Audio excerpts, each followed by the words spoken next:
Time for the ride home in ENC. Yes! This is your 5 o'clock drive with Patrick Johnson. Holy mackerel! More news, more interviews, more ECU stories than you can shake a stick at. Hey, stop shaking that stick. This is the Patrick Johnson Show. Pirates win! Pirates win! On 94.3 The Game.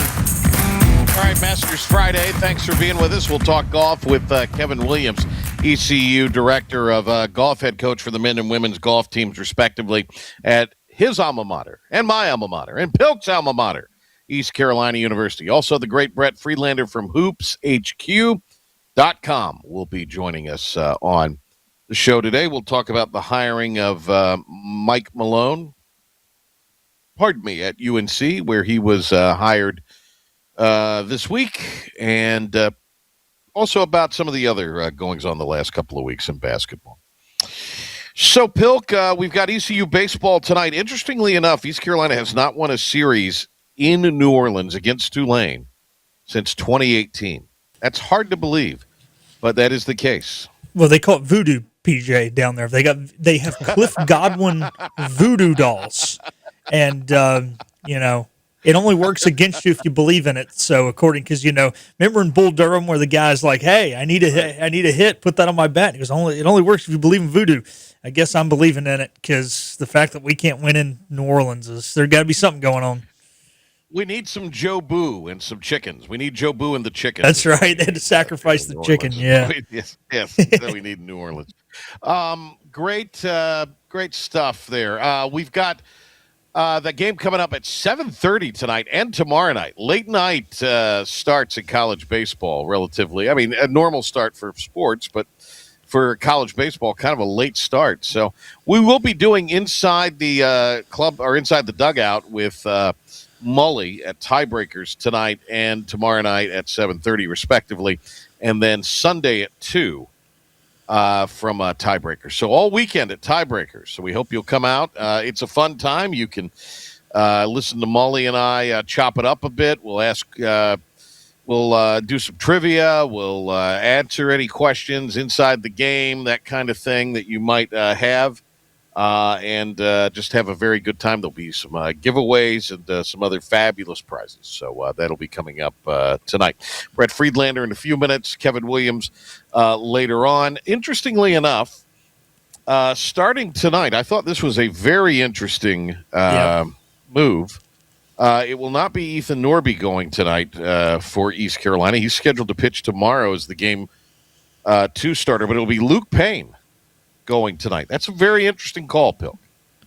Yeah, when you hear something like this, you wonder, did he have something that delayed his bullpen session during the week? Maybe there was something off, something weird, because, to back him up a day, it kind of just sounds like for the sake of backing him up a day is weird. I wonder if maybe he had some class stuff or something again that caused him, normally throws his bullpen session, say 3 days before his next start. Or just needed maybe an extra day. Maybe he wasn't feeling quite as sharp or maybe needed an extra day of rest. I don't know. Who knows? That's a great point.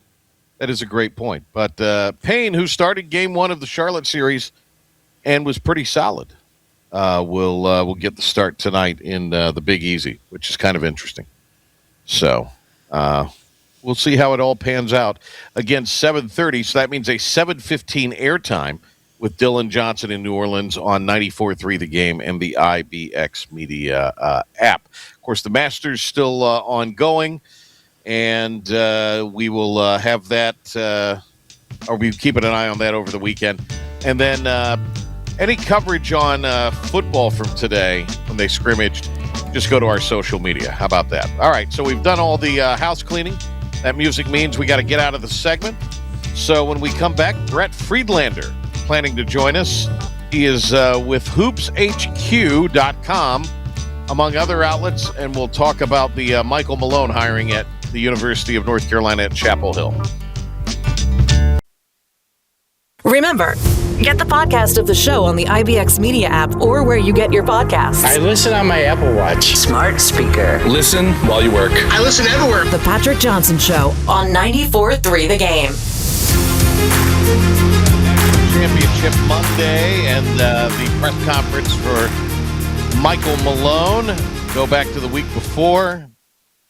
Duke in the Sweet 16 slash Elite 8. And you look back at the hiring of the Wolfpack's new coach. It's been quite an eventful couple of weeks in the state of North Carolina as far as sports go. Here to talk to us about it, our old friend Brett Friedlander, Sports HQ. And Brett has been covering a lot of this stuff and beyond. Brett, how are you, buddy? I'm doing well. It's that time of year, where everything overlaps. And when you have coaching changes and things like that, it makes it even more busy.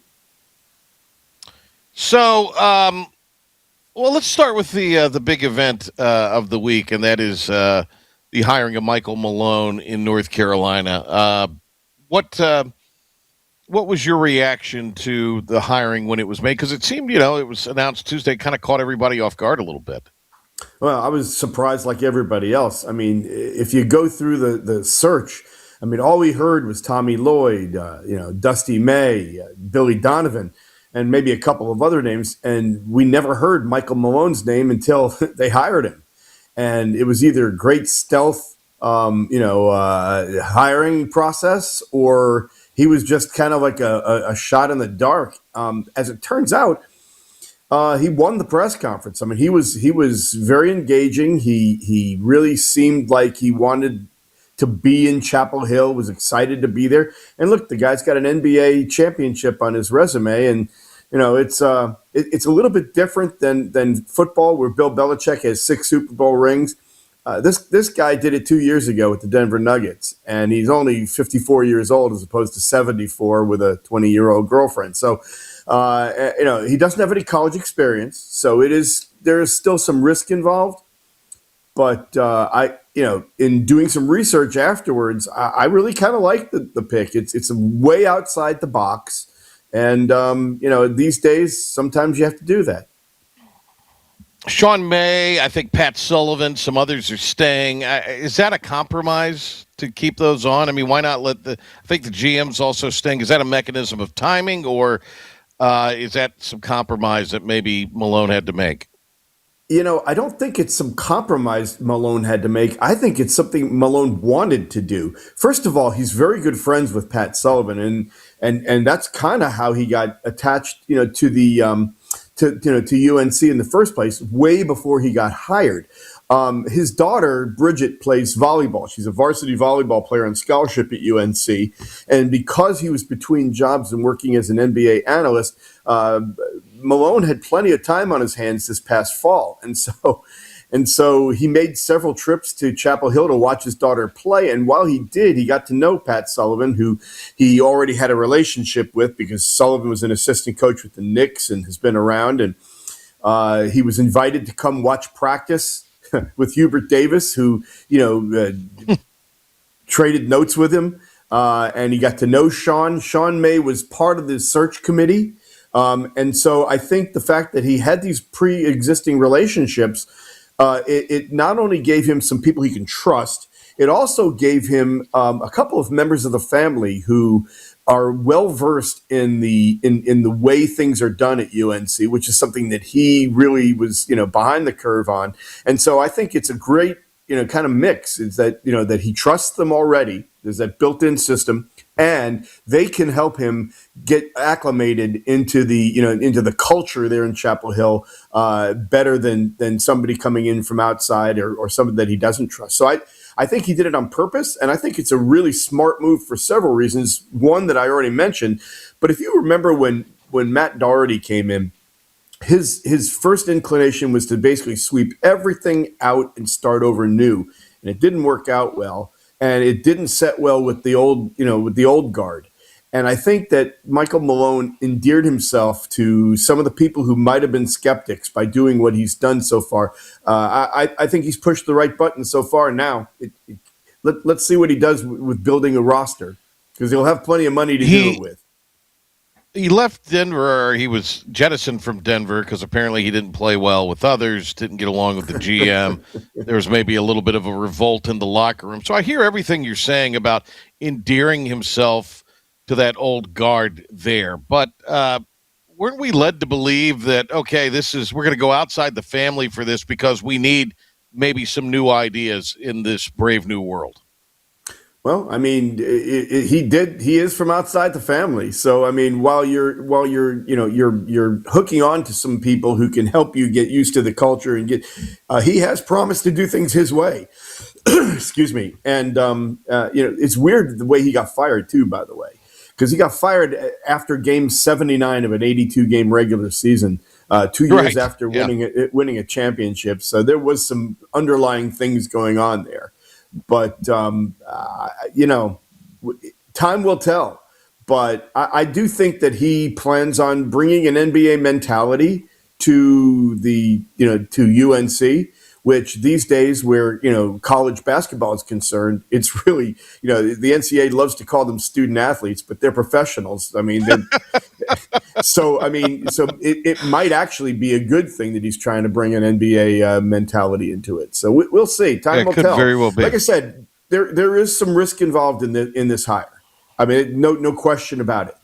But I think it's a risk that there are plenty of positives as well. And like I said, and it's things that we really out here when we listed all the usual suspects as to who we should they should go after, we really didn't consider. I mean, so kudos to them for if you're going to go outside the box, if you're going to go outside the family, do it full on, and they did. Our great friend Brett Friedlander is with us here. You won't find anybody any better than Brett when it comes to just the good old-fashioned journalism that we all love.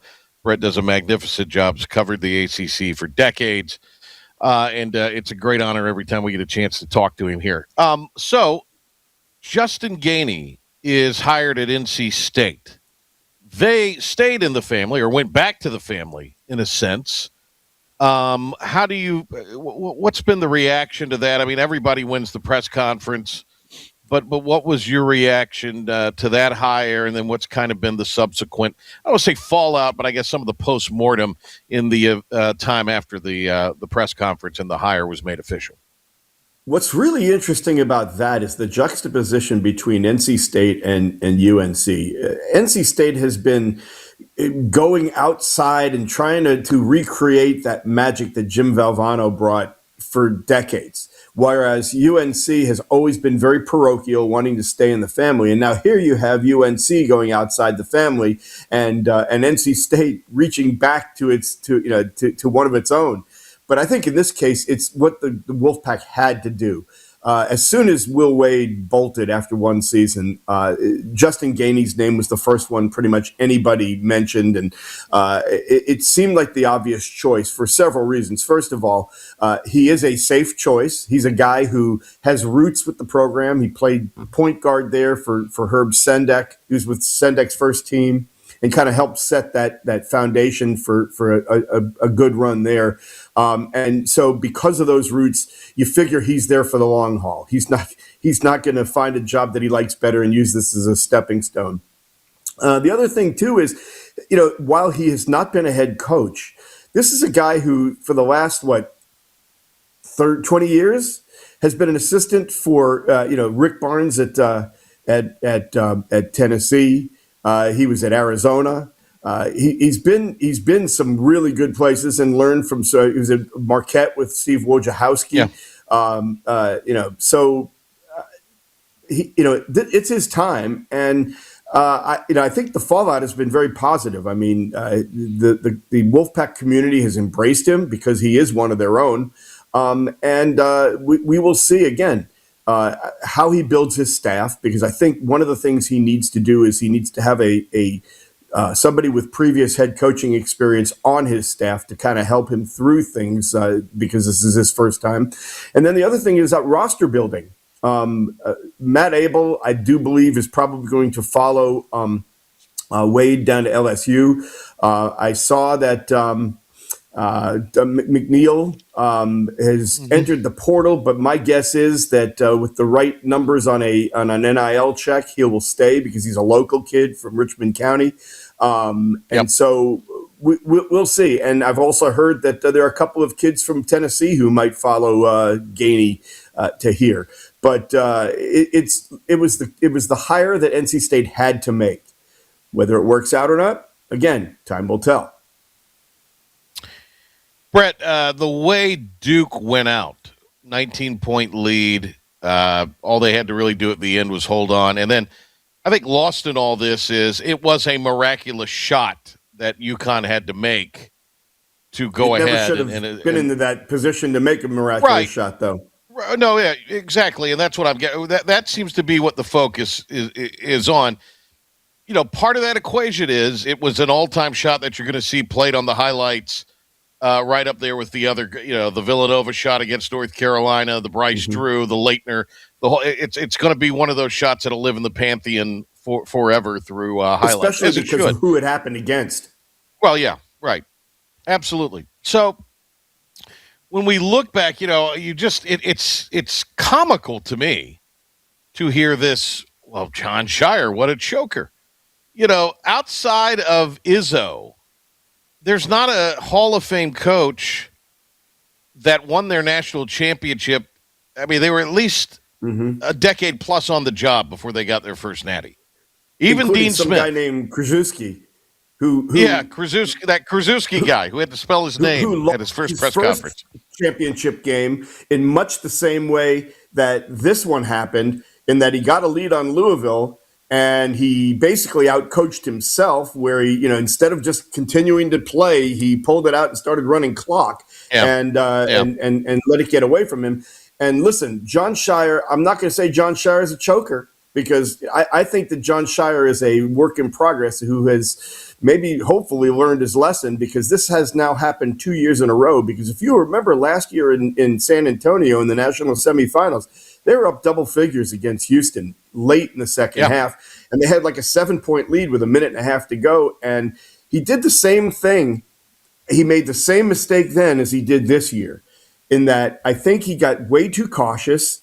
And in the second half, when they got the lead, instead of just continuing to do what they had been doing, he put the ball in his best player's hands, told everybody to get out of the way. And when the other team figured it out and defended it, everything screeched to a halt. Last year, it was Cooper Flagg. If you remember, Con Knippel had a really good first half.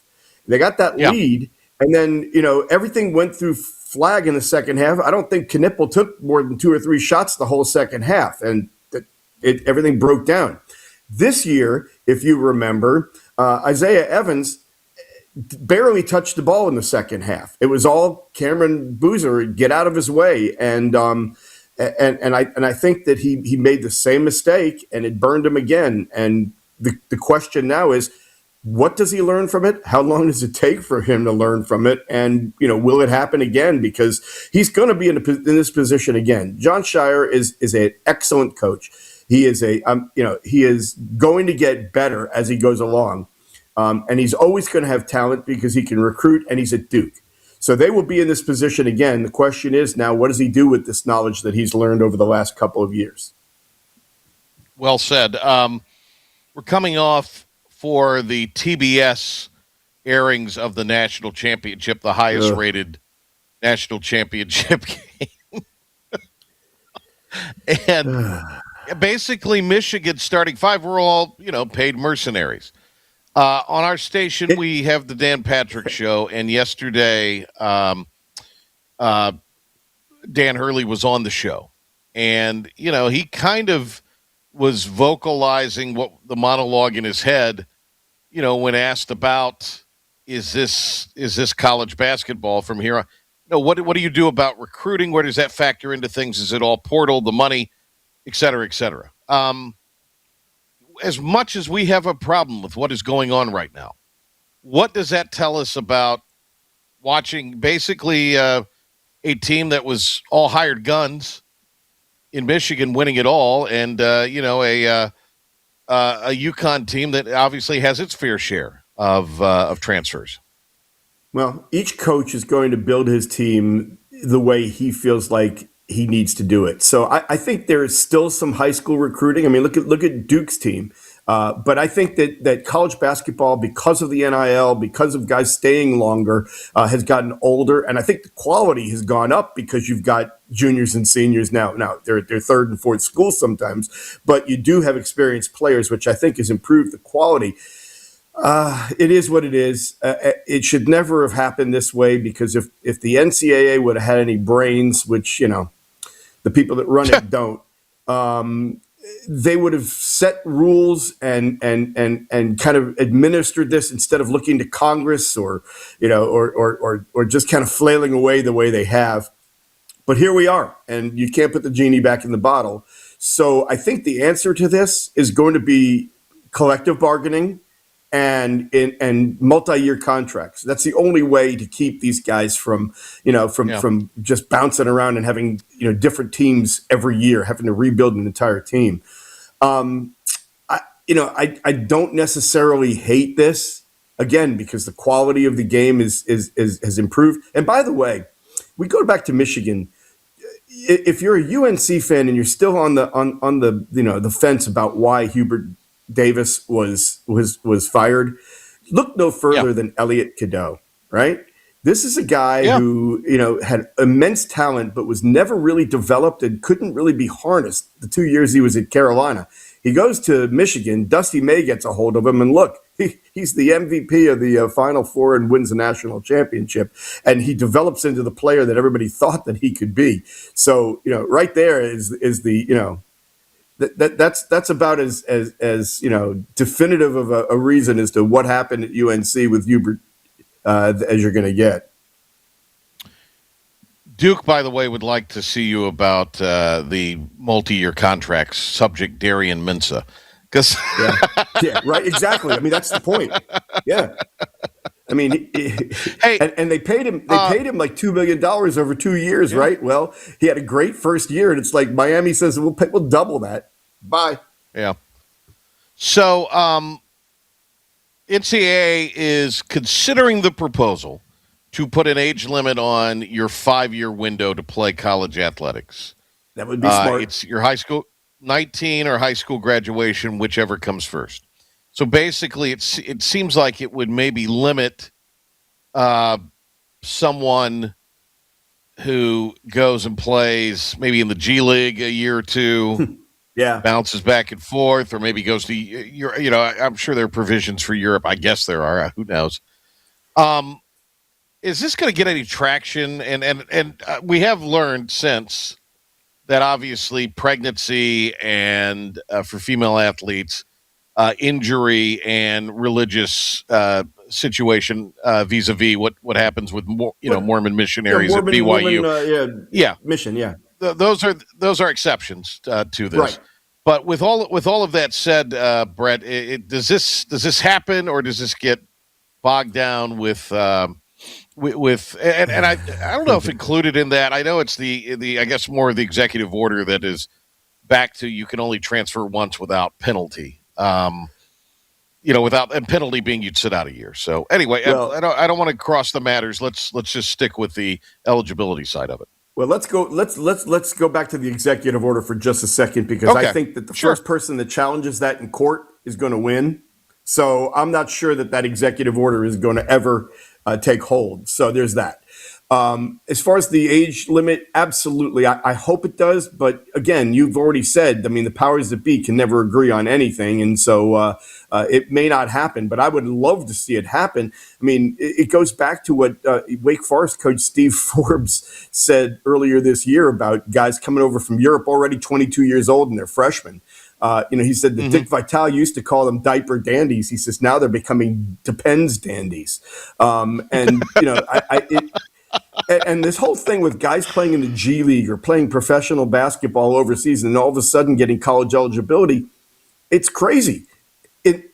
What I would like to see is, the 19-year old age limit, but I would also like to see them do what they do in hockey and in baseball, in that you can be drafted, but if you don't like the deal you're getting, you can go back to college. And as long as you don't sign a contract, you remain a property of that team for a year, 2 years, whatever it is, and you can either take your chances in the draft again, or you can just go on and basically use it as a farm club, because that's what college sports basically has become. It's become a feeder system for the pros, because I mean, if you're playing in the G League for $100,000 a year, but you can stay at your school for another season and make $1 million, what you going to do?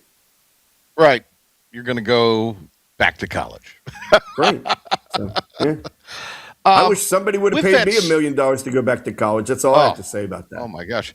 With that said, so, and again, the executive order thing, there's just a lot of vagueness with that. But how is it that maybe the NCAA would not have a legal challenge, or will they have a legal challenge, whatever they decide to do with this? Well, I don't know that the NCAA is going to go to court over anything, because their record since the O'Bannon, decision, right, 2 decades ago, I don't think they've won. I think they're the Washington Generals of court cases. But there's that. But I mean, they might. But I think they'd probably wait till somebody, doesn't like one of the provisions and goes to court, because again, they lose and the plaintiffs always win. Yeah. So where does all this end up, Brett, in your opinion? What are we looking at in the next 5 years? I mean, really, because this whole thing is unsustainable. I mean, we had a cut from the Hodgson guy who left South Florida, turned down going to Syracuse to go to Providence. Yeah. And he was saying that he talks to an agent, and it's a minimum $1 million for a player for basketball at Providence. And this is a guy who's averaging probably about 6 points a game too. Could you imagine what a guy like Cameron Boozer would But here's the thing. Not only is that not sustainable, but 18, 20-team conferences from sea to shining sea are also not sustainable. And I think the answer to this, and I don't know if it's going to be 5 years, 3 years, 10 years, whatever, but I think football breaking free of all this and being a separate entity is probably what will eventually end up happening. That makes sense. That makes total sense. And then maybe for the rest of the sports, the NCAA says, okay, now we can do this, and we go back to geographically sensible, numerically sensible conferences. I don't know. I also hope that they don't go crazy and expand the basketball tournaments beyond recognition either, because it's already gotten to the point now where you don't see the Cinderellas you used to see. You don't see as many first round upsets because there's so many more power conference teams that get in, and now because of NIL, the power conference teams have all the talent because the mid majors are basically feeder systems for them. So I hope that doesn't happen, but yeah, something's got to be done. There's got to be a set of rules and regulations that get put in, because the Wild West here is like you said, unsustainable. But they need to do something before it becomes totally unrecognizable. Hey, Brett, great to talk to you. Thanks a lot. We'll catch up soon as news warrants. Always a pleasure, Pat. All right, there he goes. Brett Friedlander. Awesome to have him with us. Sports HQ for Friedlander, sportshq.com. All right, stay tuned. We'll come back on this Masters Friday. We have Kevin Williams, ECU Director of Golf, the head coach for the men and the women's sides. Women coming off a tournament win and an individual superlative. We'll talk to him about it and more. Back to the Patrick Johnson Show on 94.3 The Game. Welcome back. We got the jam-packed show, so let's get started. Deep breath. Here we go. Kevin Williams, the Director of Golf, head coach for both the men and women's golf teams at East Carolina. They have wrapped up their respective regular seasons, and they will both be getting ready to play in the, conference championships. Coach Williams joins us here. Kevin, how are you? I'm doing great. Very Hope you well. are. Well, I'm well, thank you. And I wanted to start with the women's team. They're coming off a win in the Ironwood event, and then Nicole Nash, golfer of the week in the American. She was the individual medalist. So let you brag on the women's team a little bit and Nicole Nash's performance. Yeah, we all let's start with Nicole. Obviously, she's been working really hard, like the rest of the girls have all spring. We kind of mid-year, we didn't play real well in the fall, and so mid-year we just changed gears and started making our focus more on our approach shots. Like we drive it good. We just weren't really good at like hitting more greens or hitting it in the right spot. And so, that's something we've focused on a lot, but Nicole's really focused on it. She's, using the decade method, which is, it's a numbers based deal. It's kind of the same thing Bryson DeChambeau still uses actually. And so it's been a learning curve with that. And so she's been playing really well, but just things haven't been really happening for her. Like she wanted them to. You know how that goes. You put in the work and doesn't guarantee you're going to have success. But it all paid off this week. She has played really solid for us all spring. And then for her to finish with a final round 67 and to win the tournament, making the birdie on the last hole in front of about 50 people was pretty special. And it was just a culmination. Her performance of ours that last 9 holes on Tuesday, we were basically in a tie with Georgia State. College of Charleston, who's ranked in the top 60, was two strokes behind, and we basically played the last 10 holes 9 under par, which is incredible. Because I tell you, Patrick, I'm not sure if you've been out there, but Ironwood's greens, the new Bermuda grass, they are like concrete hard and they're fast. And, the wind, I don't think the wind stopped blowing all spring, has it? From the cold weather we had in January and February to now, it's blowing every day. So how we handled that last 9 holes was pretty incredible. Really proud of the team and to come out on top. And so it's great momentum going into the conference tournament. So nice to brag on the women's team for sure. So Nicole's your medalist. Who are some other players that have played well for you in the spring season? Yeah, actually, our 2 seniors, Danny Motter and Marta Perez, played really well to start the spring. Marta shot 69 in the final round. Both of them have been really solid all spring for us. And then Ella Stalvey from Columbia, South Carolina, has actually she's kind of like, I would call it a key piece to what we do because Ella can just give us that fourth score. And she's not afraid to shoot a low score. She shot 70 the last round. She's very dynamic as far as, she hits the ball a long ways, can reach par fives, can make a lot of birdies. Ella's biggest issue, and she'd tell you this, is like she'll just go missing MIA brain-wise for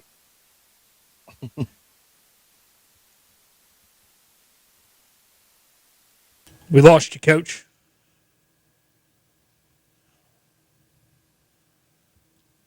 Uh-oh. All right. I wonder if what he was. Oh, yeah, I'm here. Sorry, somebody called me. Called me on my phone at that time. Sorry. Yeah, but no, it's been great seeing the girls play very well heading into the conference tournament. We got Kevin Williams with us here. So up next on the women's side is the conference tournament, as you mentioned. It will be played in Brooksville, which is north of Tampa Bay. The American Championships coming up on April 20th through the 22nd. Give us a little primer on that for the women's side. Yeah, so I think we're the 4th highest ranked team in the conference. Tulsa, who won last year, is is ranked 51 in the country, and they're really good. South Florida's had a really good year. This is their second year under their new head coach, and she's done a fantastic job mixing in some transfers with some freshmen. And so they're 60th in the country and right on the bubble. The big event for them as far as making the postseason as an at-large. North Texas is right behind them at 61. We're 82, and I just you can kind of throw a blanket over all those teams. To be honest with you, Patrick, Charlotte and Texas San Antonio are right behind us, so there's not a big difference, between the teams. And it'd be really interesting to see. You're talking about a 1-week tournament. Winner gets an automatic bid. So we like our chances, and obviously having momentum is a big help, right? Heading into it. So we're excited about it. Good stuff there. On the men's side, you had some really good finishes, and then I know for you, probably disappointing with the way you closed the regular season. Yeah, we actually, it's kind of the same thing that we did on the women's side. Our guys, for lack of a better way to say it, the analogy would be we want to hit home runs. So we're either hitting home run or we're striking out. And in the fall, we were striking out way too much, right? And we just got to get people on base, right? Got to get a base hit, move them over with a bunt, whatever, play small ball. So our thought was we got to play very conservative. We're not good enough to try to go, for the elite shot every time or try to hold it out from a fairway, because you hardly ever do that, right? So we're being way too aggressive. It was costing us. And so we told them we want them to play boring golf. Hit it in the middle of the green, 2-putt, make a par. The average tour pro makes 3.5 birdies a round. And so the big key is you want to avoid bogey, right? And that was the big thing with Tiger. Tiger was great leading the tour when he was in his prime, but when he really took off and really became the Tiger Woods we know, winning all these tournaments, it's because he went from like 70th in bogey avoidance to top 15.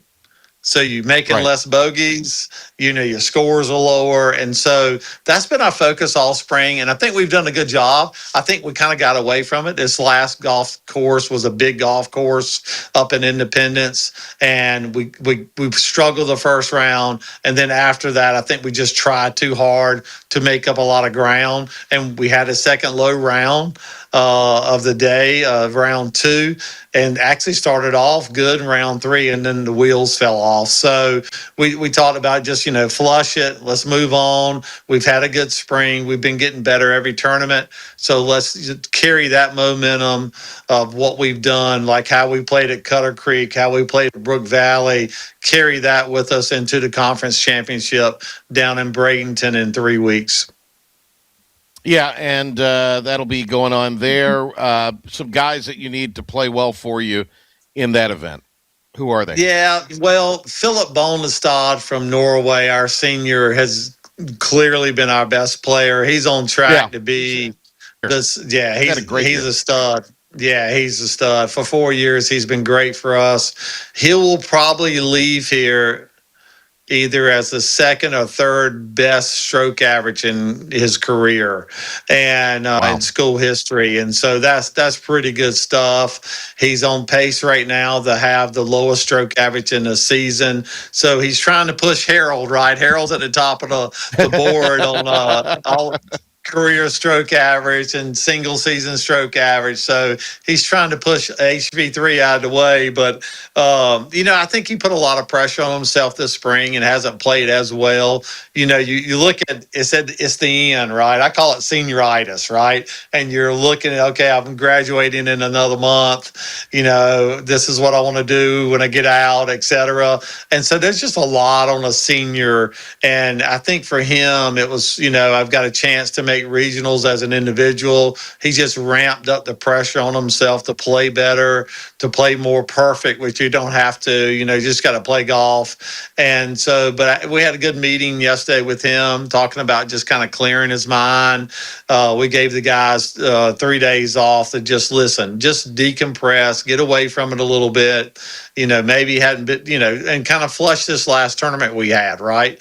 Nathan O'Neill is a junior from Wilson. Great year last year for us. He had the second lowest stroke average in school history in a single season last year. He really struggled this past fall, but his game is rounding into shape. And so those two guys are the key, right? They're the ones that we need to play at their normal level. And then it's just a matter of trying to fill in that 3, 4, and 5 spot. We had a mishap with Luke Mosley from Greenville, who's a sophomore on our team. And Luke was really rounding the corner with his game. And it was a maturity thing, a calmness, being able to handle the emotions of playing. And his last 3 tournaments prior to his accident where he cut his finger, he was really starting to play some great golf. And Luke's a guy with just loads of talent. So we're hoping we can get him back. It's, we're not quite sure yet if he's going to be able to play, but he would be a big piece for us too, because the golf course we're going to is a little bit like Cutter Creek. It's, and Luke just finished third in Cutter Creek's tournament. It's a big golf course, kind of wide. You can bomb driver, and which obviously is a big asset for a guy like him who hits it so far. So hopefully we can get Luke back in the lineup. And then we have a freshman from Florida, Oscar Crow, who's from Boca Raton, who's had a really good, solid year for us. And so, and hopefully we can, get Oscar rolling as well. So. What's the status, Kevin, of the facility out at Ironwood? What the construction status there, and how soon will that be kind of online? Well, they've started. They've poured the footers, so you know how that goes. Things are going to happen fast now. Looks like October, maybe 1st of November is what I'm anticipating. Oh wow! Super exciting for us to see it happen. Right, we're out there every day at practice, and to see them working, it's just really exciting. Dropped off a bunch of supplies the other day during the tournament, which kind of gets you fired up. And it's a piece, Patrick. Just like the baseball facility, the indoor football facility, it's a piece that helps recruiting immensely. Especially this day and age, getting players, especially in the U.S. They're a lot more materialistic than the players over in Europe. We're a state school. We need to really focus on North Carolina kids, U.S. kids first. And I feel like this is going to be a big piece. It's going to boost us as far as helping us recruiting wise. There's a couple of programs in the state that are just absolutely kicking our rear end right now, and that's UNC Wilmington and UNC Greensboro, but they won't have what we have. And we need that. We need something to kind of get us over the hump when we're recruiting against those guys, because those guys play a better schedule than we do. They travel all over the country, travel to Puerto Rico, and that's just not something we do. And so I think we need a piece in the recruiting battle that we can help offset some of that when we're talking to these guys in state that we're basically losing out on right now. So I think that'll help us immensely. There's so much technology in the game. There's so much information that a player can digest. How do you balance that in what is the ultimate individual game with the team concept, but also with the, specialization that you and Cato and company kind of bring to these young men and young women to make them the best golfers they can possibly be? That would seem to be, in some ways, it seems to me that it's never been easy, but it certainly is a heck of a lot more challenging when you kind of factor all of that in now. Yeah, I actually, if they use it the correct way, it's great. Right. So TrackMan, which, baseball has TrackMan now, which I think is pretty cool. Obviously, we have TrackMan that we use. And TrackMan is a great tool for golf because it's a feel-based, numbers-based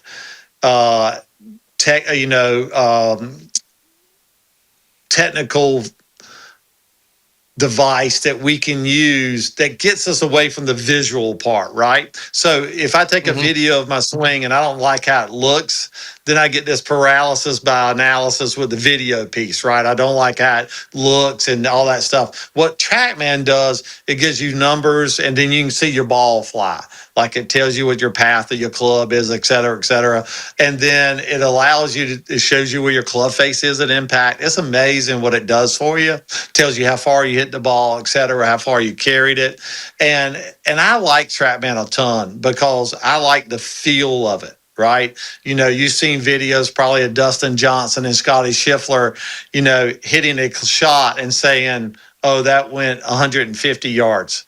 And then it pops up on TrackMan 149.4, you know, and so that feel based to this unbelievable technology, I think is a great balance, right? And so that's the tool that I want our players to focus on a lot. We've got a lot of video hawks right now, right? Hey, coach, will you film my swing? You know, and that's a piece. We don't like a lot of that because I think you get, again, paralysis by analysis by looking at it. And then you know, what's happening is, and the worst part of what's happening right now with all this technology, right, Patrick, is everything's at your disposal.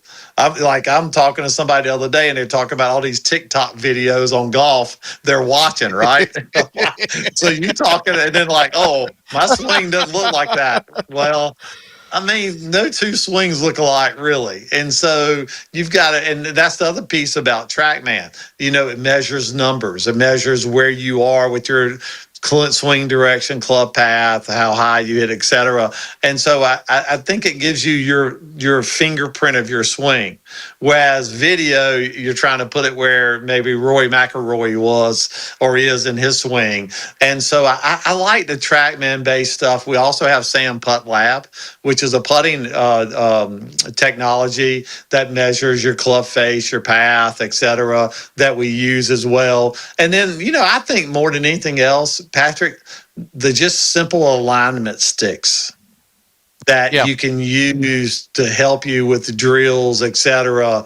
That's, you know, I mean, it sounds simple. You can buy one for $4 at Lowe's, right? But it's just so helpful for someone just when they're from their alignment. Because these guys and these girls that we're coaching, they're already at elite level. And so for the most part, it all falls back on their fundamentals. And so that's where the alignment stick can make a big difference, because if you go out there without an alignment stick and hit balls, you're wasting your time for these people because they're so good. And if they get off line, you know, and they say, oh, my swing's bad. No, you're just aiming 10 yards left of where you want.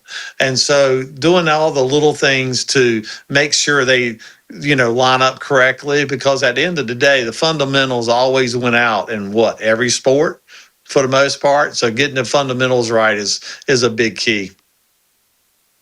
Good luck in the conference tournament coming up in the women in Florida in, I think, the 20th through the 22nd, and the men 27th through the 29th. Good luck with all of that. Enjoy the trip, and we'll talk to you again, I'm sure, real soon. Great talking to you, Patrick, as always. Thanks, buddy. All right, there he goes. Kevin Williams with us here. All right, that'll do it for today. Thanks to Hoops HQ's Brett Friedlander. Also, thanks to Coach Kevin Williams, to Pilk as well. It is the Patrick Johnson Show on this Friday. Enjoy your weekend.